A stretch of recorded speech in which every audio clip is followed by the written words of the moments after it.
Mark 5.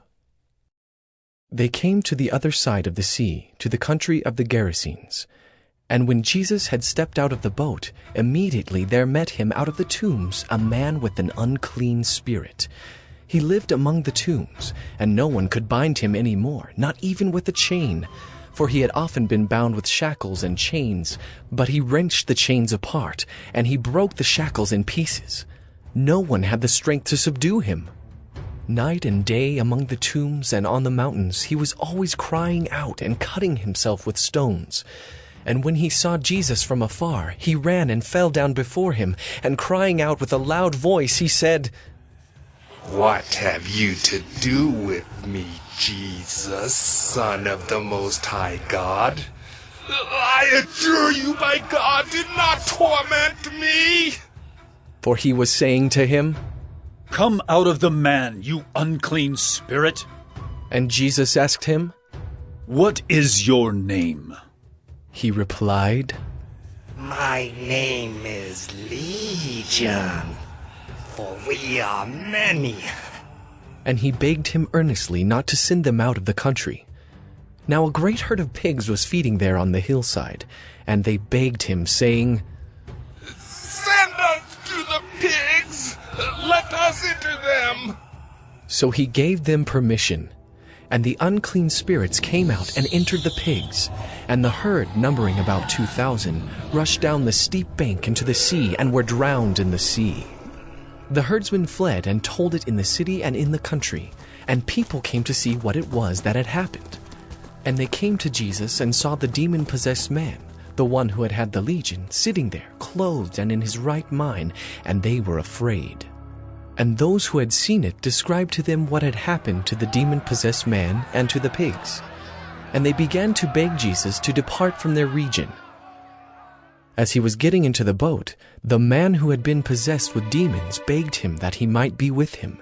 And he did not permit him, but said to him, "Go home to your friends and tell them how much the Lord has done for you and how he has had mercy on you." And he went away and began to proclaim in the Decapolis how much Jesus had done for him, and everyone marveled. And when Jesus had crossed again in the boat to the other side, a great crowd gathered about him, and he was beside the sea.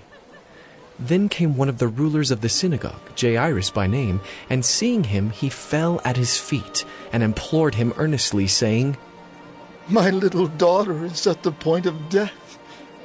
Come and lay your hands on her, so that she may be made well and live." And he went with him, and a great crowd followed him and thronged about him. And there was a woman who had had a discharge of blood for 12 years, and who had suffered much under many physicians, and had spent all that she had, and was no better, but rather grew worse. She had heard the reports about Jesus and came up behind him in the crowd and touched his garment. For she said, "If I touch even his garments, I will be made well." And immediately the flow of blood dried up, and she felt in her body that she was healed of her disease. And Jesus, perceiving in himself that power had gone out from him, immediately turned about in the crowd and said, "Who touched my garments?" And his disciples said to him, "You see the crowd pressing around you, and yet you say, 'Who touched me?'"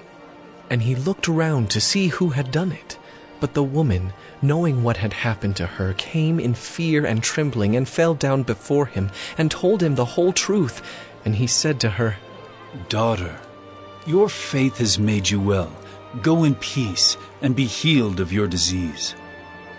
While he was still speaking, there came from the ruler's house some who said, "Your daughter is dead.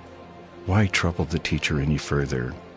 But overhearing what they said, Jesus said to the ruler of the synagogue, "Do not fear, only believe." And he allowed no one to follow him except Peter and James, and John, the brother of James. They came to the house of the ruler of the synagogue, and Jesus saw a commotion, people weeping and wailing loudly. And when he had entered, he said to them, "Why are you making a commotion and weeping? The child is not dead, but sleeping." And they laughed at him. But he put them all outside, and took the child's father and mother and those who were with him, and went in where the child was. Taking her by the hand, he said to her, Talitha cumi, which means, little girl, I say to you, arise. And immediately the girl got up and began walking, for she was 12 years of age. And they were immediately overcome with amazement. And he strictly charged them that no one should know this, and told them to give her something to eat.